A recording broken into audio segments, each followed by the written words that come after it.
debut show.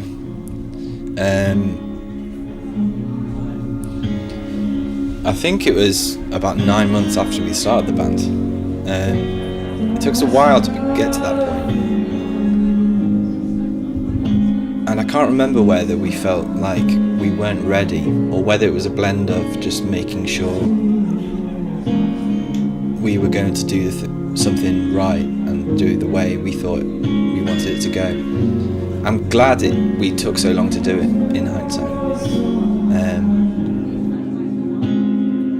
We booked it at one venue and then there was a venue change, and it was quite a scary thing for us because we had this idea in our heads for so long that it was going to be this show in this place, and you get used to the idea and think, right, this is going to be it, this is going to be the big one. And, you know, you sell out tickets and stuff. We put the tickets online, and a combination of us and the other bands sold out in about 2-3 days. And then they moved the venue, and it was like, oh man, you know.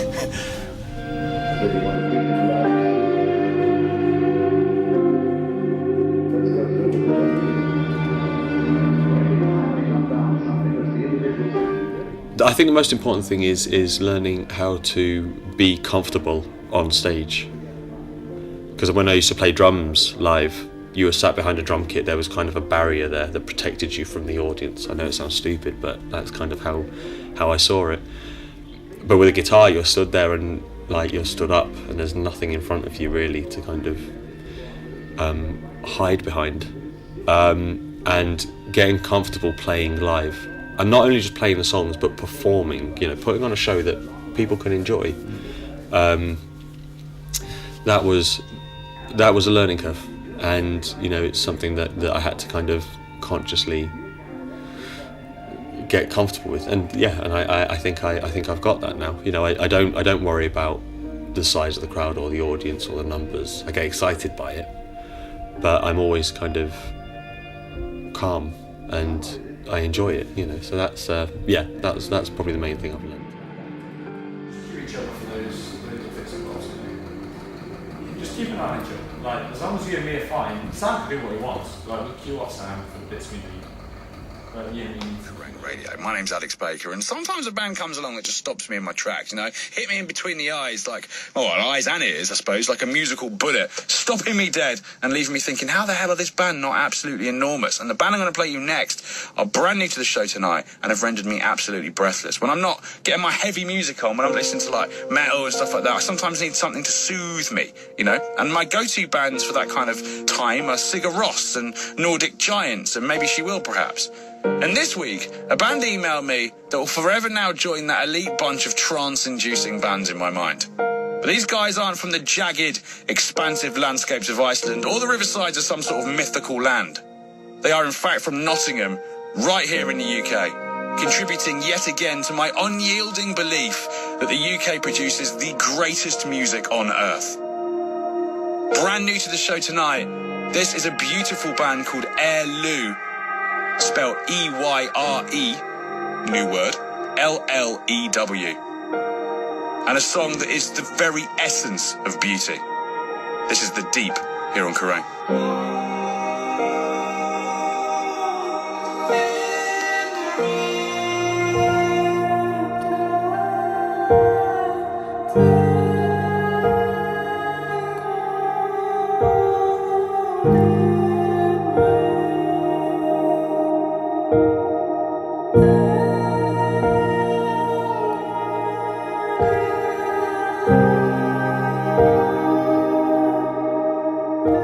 First, I want to ask you about the future. What are you guys dreaming of achieving as a band? Well, we have all the sort of typical dreams I guess any band have, like, you know, touring and stuff like that.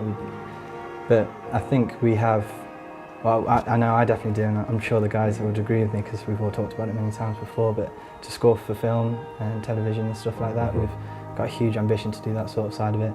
And to just put events on and make them a really special experience, you know, I think that's the thing we're trying to achieve, just trying to break the mould, I guess.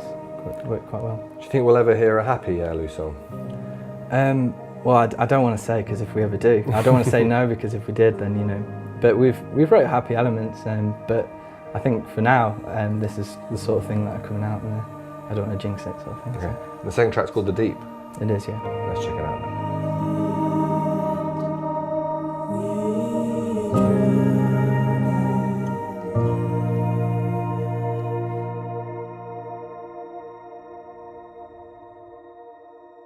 We've been working on this album for a while now. Like I said, we've been in a band, we've been in EYRE LLEW for 2.5 years, and this album has taken a while because we've wanted it to be right.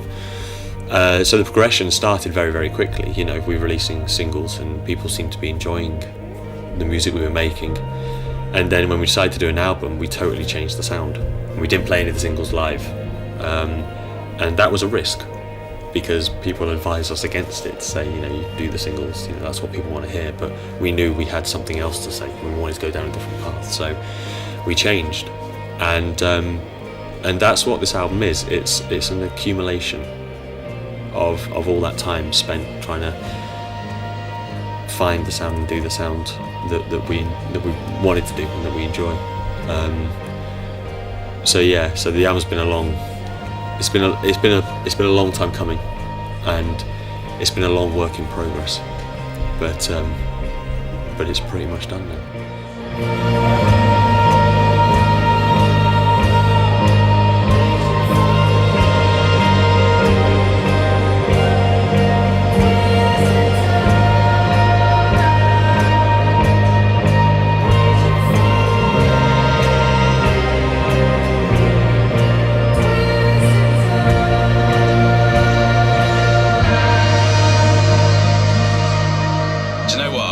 For nearly 10 years and a few months, and over the years I've never done it for the money, I've never done it for any other reason than just because I know what it's like when you're in a band and you're making music. You put your heart and soul into something and you want people to hear it, you want it to get out there, and without the channels, without the outlets to do that, it just doesn't happen. And I always promised myself that one day, if I could, I'd do a show where I could play new music and play new bands and introduce new bands to the world.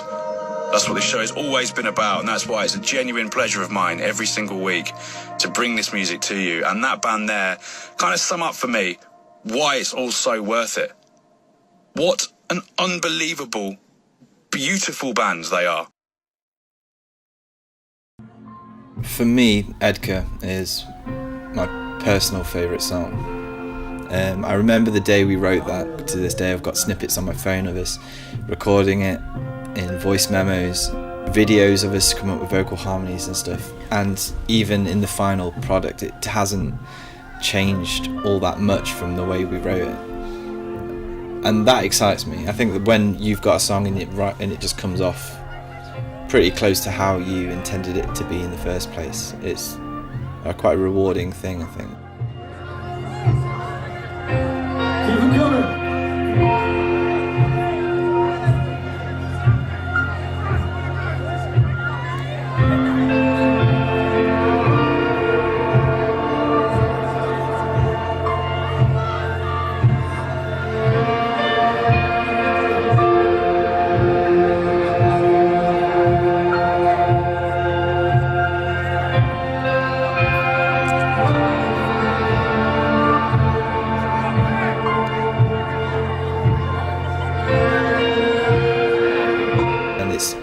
It's not only is it easier, but it's also a good thing, and just everything from the meaning and just the way it emotionally builds, and without going into a crazy amount of detail, it's just, well, to summarise, it's about knowing that everything can be okay and people can be happy after something that a lot of people would see as negative can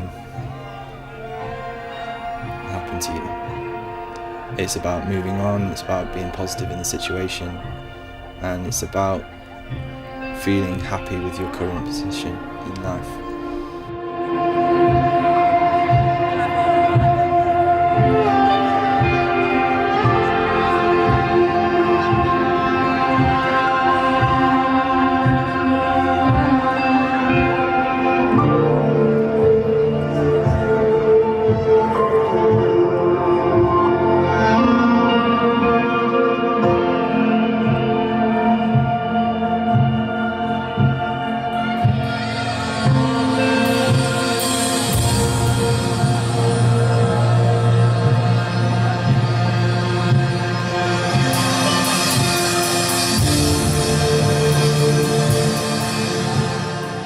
because again, with the mix of ambience and the big ending, I think that kind of, it's just, for some reason, it's just something I really, really enjoy. I really love playing, and when you're doing this sort of stuff, the feeling you get when you play it kind of really does make a difference to sort of how you see a song, and that kind of really is fun to play.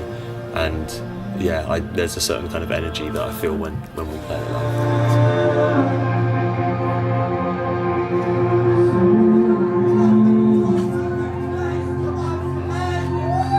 Thank you guys, stay around.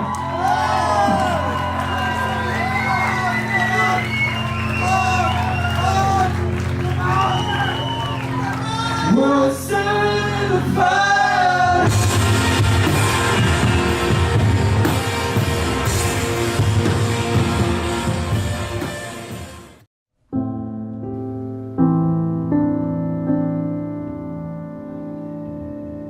One of the challenges was capturing the stomp box. How we wanted that to sound. There was a lot of umming and ahhing about kind of how we get that sound of, we describe it as an explosion in a cardboard box 5 miles away. And so trying to figure out kind of how to do that and how to do that properly was tricky, and that was something that Jack came up with. And so he's obviously kind of, he's got his head around his sound, which is good. Can we go from the bridge? Can I do the bridge again? I want to do the bridge again. I think they've put hours of work into just learning about new technologies and new ways of mixing, and I think it's just the amount of work that's gone into it from the other two alone. It's just been impressive.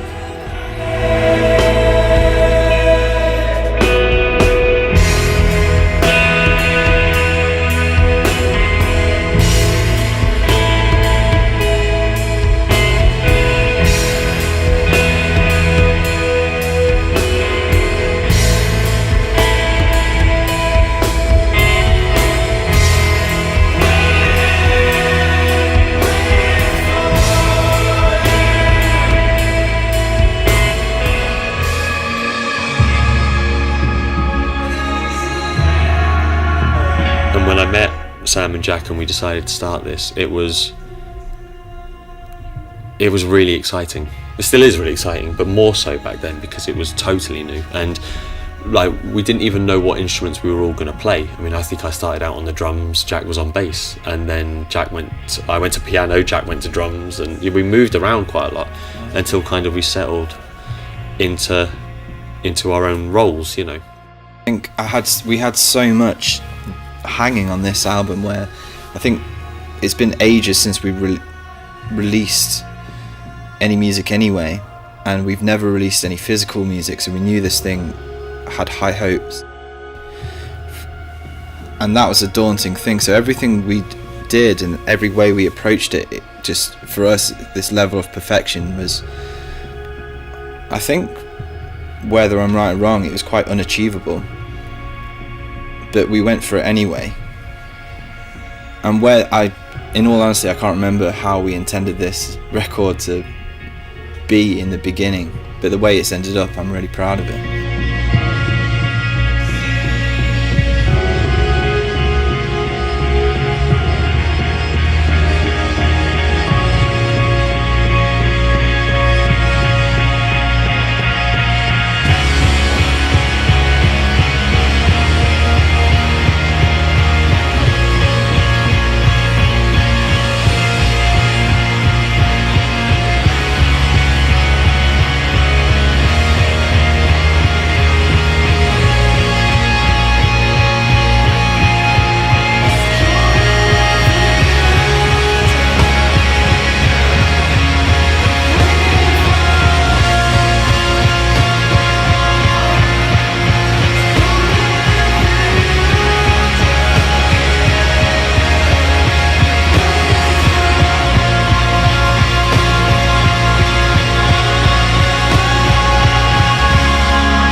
Movement between quiet ambience and loud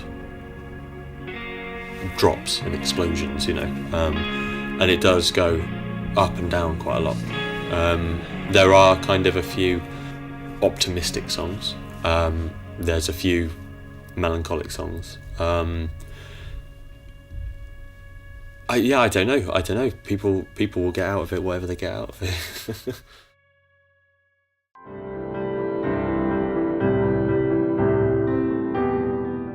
So Jack Clark, he learnt piano for EYRE LLEW, which is crazy.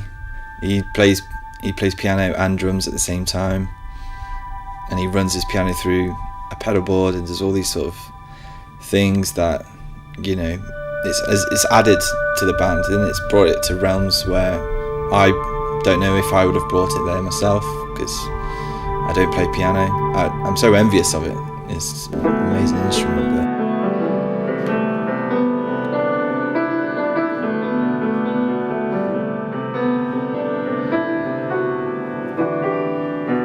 the piano in Lincolnshire, that was really nice. We went to my parents in Lincolnshire and went there for a weekend, got some wine in, took some mics and, you know, a laptop down with a small little interface, and basically just spent the weekend drinking wine and recording piano, and that was really nice. That was, yeah, I want to do that again. That was fun.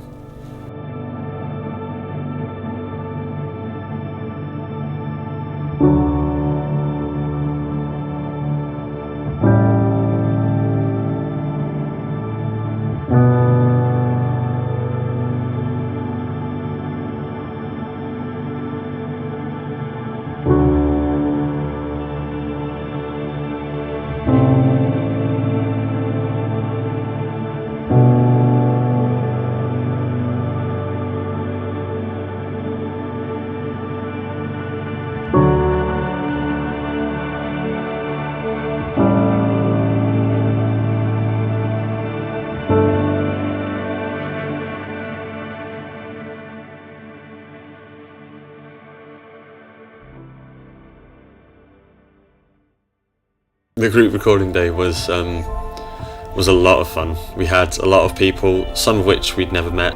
They came to the BSV studios, and we ended up just drinking quite a lot. People who come to our gigs regularly would recognise it and know it. No one ever knew the words, and yeah, it was just a really nice day to kind of meet everyone, to have a drink, you know, and to get some really interesting vocals on the record. And I think everyone enjoyed it, and the recording came out great, so yeah.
on, get back in.